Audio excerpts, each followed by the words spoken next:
Hey everyone, my name's Kristen and welcome to my cathedral garden. If you're new here, I am a former elementary education teacher who is now a homeschooling mom to 4 kids. This upcoming year, we are going to have a 5th grader, a 3rd grader, a 1st grader, and a 4-year-old. And today, we are talking all about our 3rd grade curriculum choices. So, come along.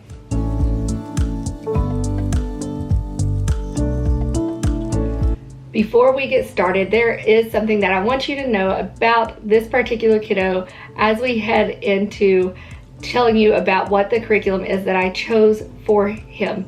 So this kid is awesome. He is intuitive, he's kind, he is what I've called my beauty finder. Ever since he was little, he just sees beauty all around him. He's the first to notice a gorgeous sunset.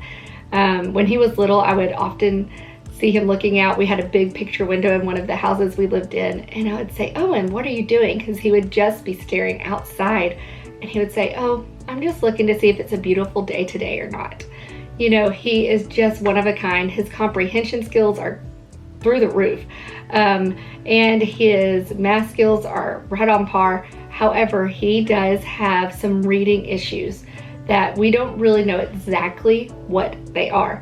I did have him tested for dyslexia at the end of the school year last year. If you are in Texas, you pay property taxes, and those property taxes go towards the local public schools. And you do not get a break on those if you are homeschooling or if you would go to a private school. So basically, if you are not utilizing the public school system, you still have to pay those property taxes.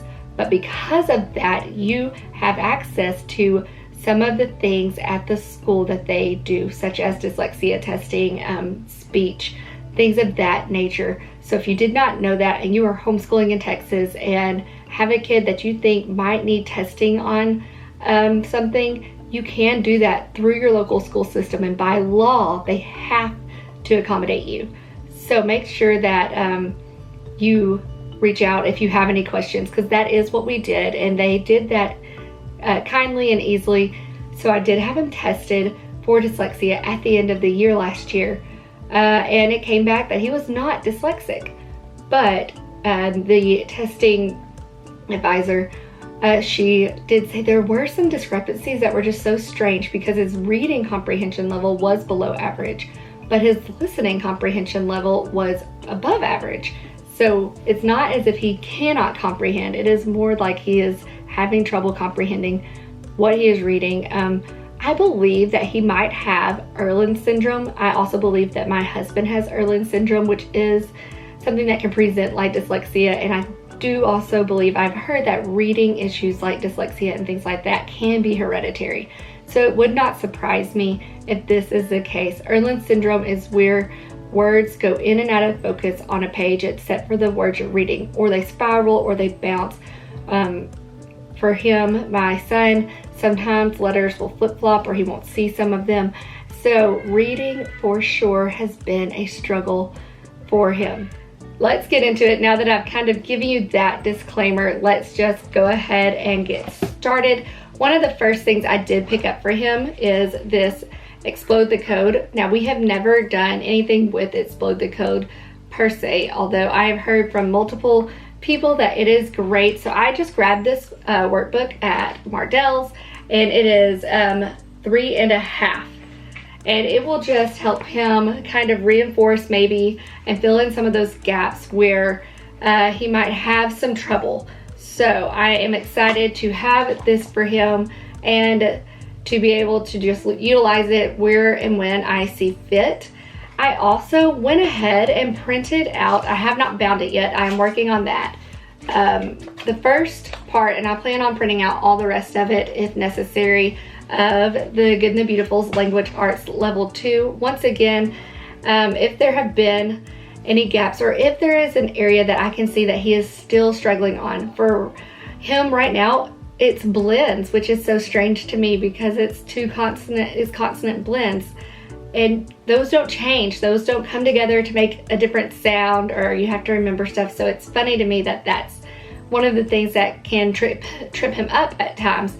So we just might use these as reinforcement. And if he likes it and if it works out well, then great, I've got it going. So I'm excited about that. Then let's go next to spelling. So I said in my 5th grade video, which I will link up here if you are interested, that I was going to use Evan Moore's spelling, building spelling skills, and I actually grabbed grade 2 for him. We did spelling with Saxon phonics and spelling last year, but as I told you in that video at the end of the year, once again, it will be linked, that I was just not really impressed with the spelling aspect of that. And so with the reading difficulties that he does have, I went ahead and just went with a lower grade. If he needs, I will go back and get the one that is for 3rd grade. I may even start him halfway through this one. I just want to make sure that all the gaps that can be filled in are filled in. I saw this by Pennies and Salt. She gave a flip through of Evan Moore spelling because we really have kids that are along the same age, and she also has a kiddo that has trouble with reading, and so I usually go over there, especially with this kid, to see what she is doing, and she said that she takes and runs off these different things, so they actually don't even write in this book. So like I said, with this I will do the same thing. I will just run off their sheets, and if this ends up being too easy, then I will just save it for our 1st grader next year and go and purchase level 3. However, I would rather him start off at the beginning of the year with confidence than automatically struggling. So that is why I have both of those things. Well, at least this thing at level 2 and the good and the beautiful's level 2. If you also have been around the good and the beautiful language arts for very long, you have probably heard that it is a level above. So if it is level 2, a lot of times it is either an advanced 2nd grade or a 3rd grade level. So do keep that in mind. So those are the things that we have for that. And I was going back through and watching my old 3rd grade curriculum review from whenever my eldest was in 3rd grade. And I was surprised to find how much I loved this curriculum. This was something that he used, and it was just so good because it was just a reading curriculum that helped develop those skills that if anything would happen to me, they could go into a school setting, whichever one that might be, and not be lost as a goose. And as a former public education teacher, sometimes those things die hard.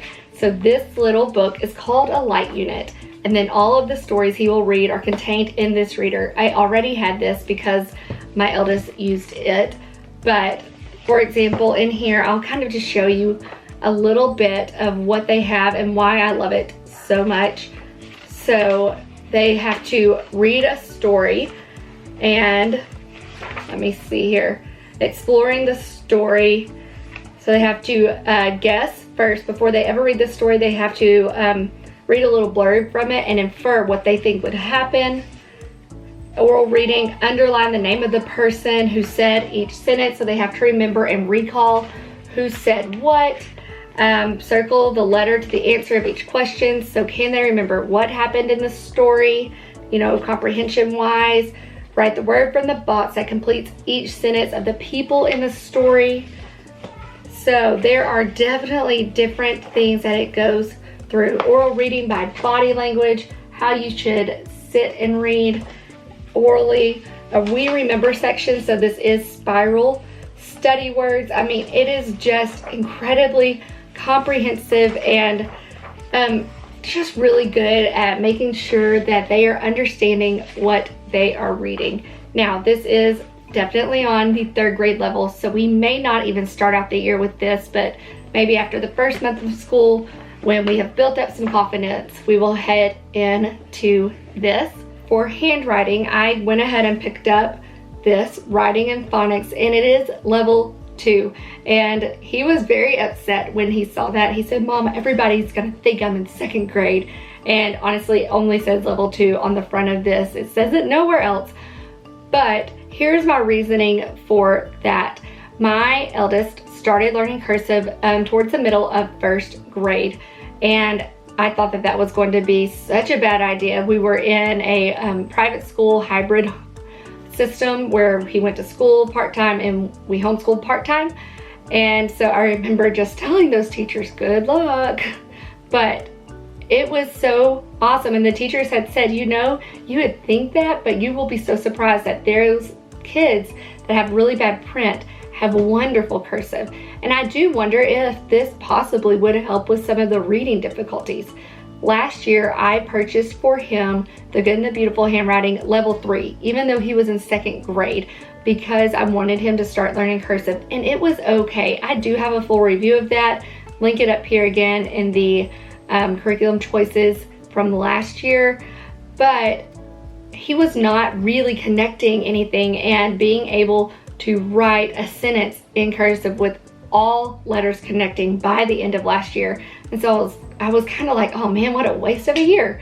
So this is Writing with Phonics. Once again, I don't want this to be something that he just has to grind at, especially because it's handwriting. You're already having to work hard to make sure your writing is good. I wanted him to be able to do it with some ease, because it is not a curriculum like this where I do need it to be a little bit more rigorous. This is handwriting. So once again, hopefully to just reinforce those things, as he is my one that is a struggling reader. I do love Abeka's handwriting. Sorry, I got distracted by a little one. I do love Abeka's handwriting curriculum. We use their manuscript curriculum, and I just think it is awesome. The only thing I really have found that I do not like about it is how they made a lowercase e. I have not ever seen it be done this way, but you take, they said to make it a lowercase c and then a line, and that is just a lot of pencil pick up and put downs. I've always, you know, I learned to do go and around for lowercase e. Anyway, that's my disclaimer. I taught my kids the way I wanted them to learn, and it was just fine. But I really do like the way that they do cursive and manuscript in Abeka. I like the size of the lines. I like the differentiation, the basement, the living room, the attic with the house, or in the on the lines. It's just so good. So totally recommend that. Now, the one thing that I don't have here physically is his math. And once again, if you saw my 5th grade video, you have already heard this, but the reason I don't have math physically in my hands is because I have been wondering what to do with that. So when his brother was in 3rd grade, we did Horizons, and it was fine. That was actually our first year of full-time homeschool, and I grabbed it. We liked it. It worked.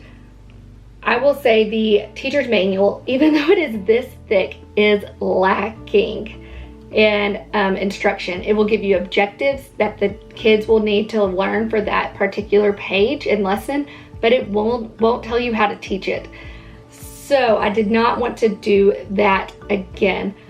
Also, I've been trying to figure out what I wanted to do for my 5th grader for various reasons, and just trying to figure out how I want my days to flow. I have 3 kiddos in 3 different grades, and something has to give. So I was trying to debate, did I want to put my 5th grader in the Good and the Beautiful's Math Level 5 that has the video courses, and then do BJU with my 3rd grader, because I have a friend that has that teacher's manual, and I do like BJU's math. Or did I want to put both boys and start them on Saxon math and use Nicole the math lady? And I have just been going back and forth so much, but I do think that where I have landed is that we will be doing Saxon math, and I will utilize Nicole the math lady to do video lessons for them, and then I can come back and answer any questions. My hope is that this will really open up freedom for me and for them to be able to have our days flow just a little bit better, to give me a break from teaching and have me be able to do something with another child while one is working on their math. that is the goal. We will see if it works. We are definitely going to do a free trial and go from there. I believe that that sums up all of his individual subjects. If you have any comments down below, I would love to hear them. Anything that has worked for you, especially if you have a kid that has been a struggling reader, anything that has helped or any encouragement you would have would be so wonderful. Even though I taught elementary school and I know some of the ins and outs of teaching kids to read, it is hard when you have one that struggles with reading, especially as someone who loves to read herself. I hate to watch him struggle through it and really not like it very much. He does love listening to audiobooks, and for that I am so thankful. So definitely leave me a comment down below. Also, if you like what you've seen today, give this video a thumbs up, and I would love it if you would stick around by subscribing. Thank you guys so much, and I'll catch you later.